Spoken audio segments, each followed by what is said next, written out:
जय हिंद दोस्तों। तो इस वीडियो में हम लोग डिस्कस करेंगे गवर्नमेंट सिक्योरिटीज़ के बारे में। ठीक है, इसमें हम लोग देखेंगे गवर्नमेंट बॉन्ड्स और टी बिल्स यानी जो ट्रेजरी बिल्स होते हैं वो। तो पहले देख लेते हैं कि ये टॉपिक जो है वो न्यूज़ में क्यों है। तो देखिए, ये टॉपिक इसलिए न्यूज़ में है क्योंकि जो गवर्नमेंट सिक्योरिटीज़ हैं, जिसको हम G-Secs भी बोलते हैं, तो वो अपने ऑल टाइम हाई पे हैं। ठीक है, तो अभी इनका जो रेट चल रहा है वो बहुत ज़्यादा हाई चल रहा है। तो पहले देख लेते हैं ये गवर्नमेंट सिक्योरिटीज़ क्या हैं। तो गवर्नमेंट सिक्योरिटीज़ जो हैं एक तरह के डेप्ट इंस्ट्रूमेंट होते हैं जिनको हमारी सरकार जो है वो इशू करती है मनी बोरो करने के लिए। मींस जब सरकार जो है गवर्नमेंट सिक्योरिटी इशू करती है तो लोग जो है उसको ख़रीदेंगे। मींस यहाँ पे क्या सरकार क्या कर रही है कि लोगों से मनी बोरो कर रही है। अब देखिए, दो तरीके से इनको कैटेगराइज किया गया है। तो जो ट्रेजरी बिल्स होते हैं, टी बिल्स, ये शॉर्ट टर्म इंस्ट्रूमेंट्स होते हैं। ठीक है, एक होता है डेटेड सिक्योरिटी और एक होता है ट्रेजरी बिल। तो treasury bill short term instruments हैं और डेटेड सिक्योरिटीज़ जो हैं वो लॉन्ग टर्म इंस्ट्रूमेंट हैं। ठीक है, तो ट्रेजरी बिल्स मैच्योर होते हैं 91 डेज़ के पीरियड में, 182 और 364 डेज़ के पीरियड में। मीन्स ये इनका जो डेट होता है मैच्योरिटी का वो एक साल के अंदर अंदर ट्रेजरी बिल्स जो होते हैं वो मैच्योर हो जाते हैं। वहीं जो डेटेड सिक्योरिटीज़ हैं ये लॉन्ग टर्म इंस्ट्रूमेंट्स हैं और इनको मैच्योर होने में 5 साल से लेके 40 साल तक का समय लगता है। अब देखिए, जो ट्रेजरी बिल्स हैं ये सिर्फ़ और सिर्फ केंद्र सरकार ही इशू कर सकती है। मींस राज्य सरकार ट्रेजरी बिल्स को इशू नहीं कर सकती। सिर्फ़ और सिर्फ जो केंद्र सरकार है, हमारी सेंट्रल गवर्नमेंट, वही इसको इशू कर सकती है। और जो इस पे इंटरेस्ट है वो डिटरमाइन किया जाता है मार्केट फोर्सेस के द्वारा। ठीक है, मींस इसका इंटरेस्ट जो है कहीं ना कहीं जो मार्केट है उस पर डिपेंड करता है। अब देखते हैं वाई G-Secs।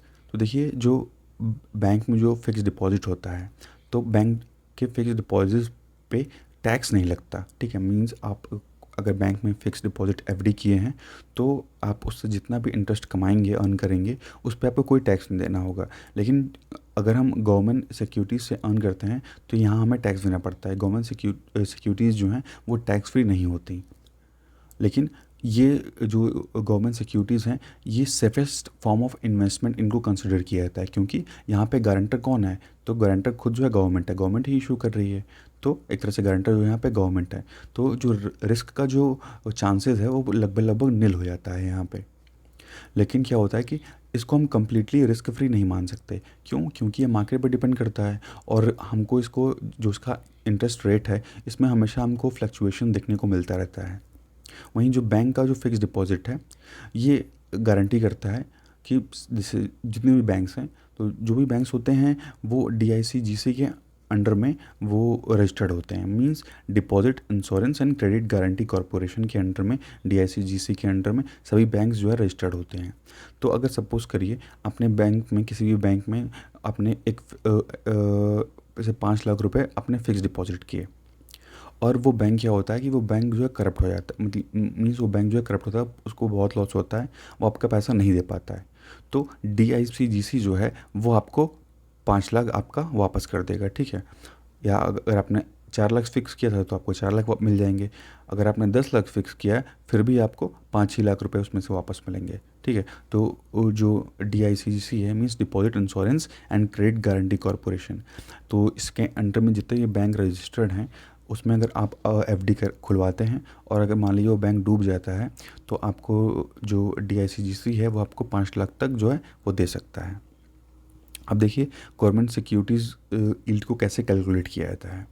तो जो गवर्नमेंट सिक्योरिटीज़ हैं ये टाइम के साथ चेंज होती रहती हैं और कभी कभी तो क्या होता है कि एक सिंगल डे में ये कई बार बदल जाती हैं। ठीक है, और ये क्यों होता है? क्योंकि इनको इस मैनर में स्ट्रक्चर ही किया गया है कि इनका रेट जो है वो बढ़ता घटता रहे। जैसे अगर देखें तो जो हर एक गवर्नमेंट सिक्योरिटी है उसकी एक फेस वैल्यू होती है। ठीक है, साथ ही साथ एक कूपन पेमेंट होता है और उसका एक प्राइस होता है। The price of the bond may और may not be equal to the face value of the bond. ठीक है, तो जो बॉन्ड का जो प्राइस होगा वो ज़रूरी नहीं है कि उसके फेस वैल्यू से इक्वल हो। जैसे एग्जांपल के थ्रू समझते हैं, सपोज़ करिए गवर्नमेंट कोई सिक्योरिटी निकालती है 10 साल के लिए। ठीक है, और उसकी फेस वैल्यू है 100 रुपये और उसका कूपन पेमेंट चार्ज है 5 रुपये का।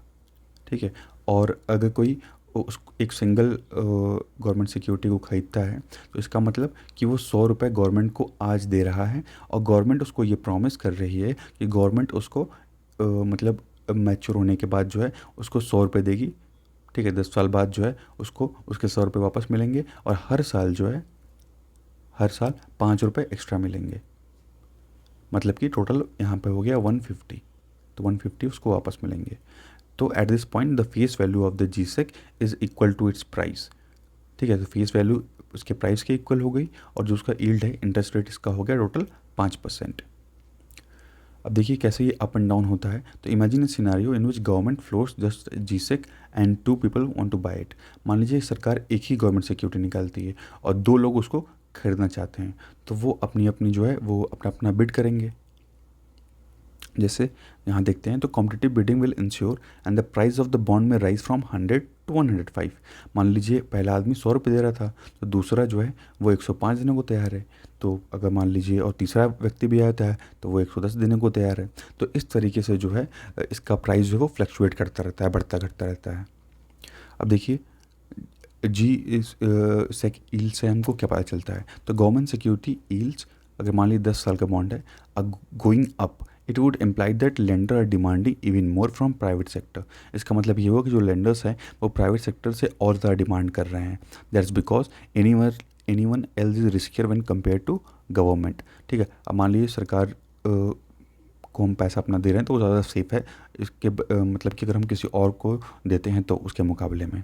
It is also known that when it comes to landing interest rate rise with the rise in risk profile. तो अब देखिए जितना ही ज़्यादा रिस्क होगा, ठीक है, जितना ज़्यादा रिस्क होगा इंटरेस्ट भी उतना ही मिलता है। ठीक है, if as such if government security yield start going up it means lending to the government is becoming riskier। अगर मान लीजिए कि जो गवर्नमेंट से का जो yield है अगर वो ऊपर जा रहा है, इसका मतलब ये हुआ कि जो लेंडिंग है गवर्नमेंट से वो और रिस्कियर होता जा रहा है। If you rate the G-sec yield are going up it suggests that the bond prices are falling। लेकिन जब गवर्नमेंट सिक्योरिटीज़ ऊपर जाती हैं तो इसका मतलब जो गवर्नमेंट बॉन्ड के जो प्राइजेज़ हैं वो फॉल कर रहे हैं। But the price are falling because fewer people want to lend the government. और ये फॉल क्यों कर रहे हैं? क्योंकि बहुत कम ही लोग जो हैं वो गवर्नमेंट से लेंड करना चाहते हैं, इसीलिए इसका जो प्राइस है वो गिर रहा है। And that in turn happens when people are worried about the government finances.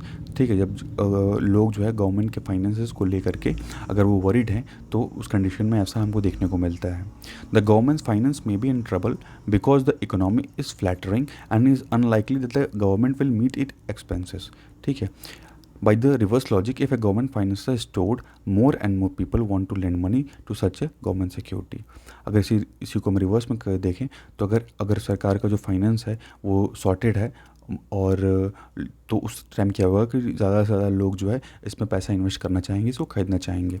This in turn leads to bond pricing going up. और इसकी वजह से क्या होता है कि जब ज़्यादा लोग गवर्नमेंट सिक्योरिटी खरीदने लगते हैं तो बॉन्ड के जो प्राइजेज़ हैं वो ऊपर जाते हैं और जो यील्ड्स है उसका वो नीचे आ जाता है। तो इस वीडियो में से इतना ही। Thanks for watching.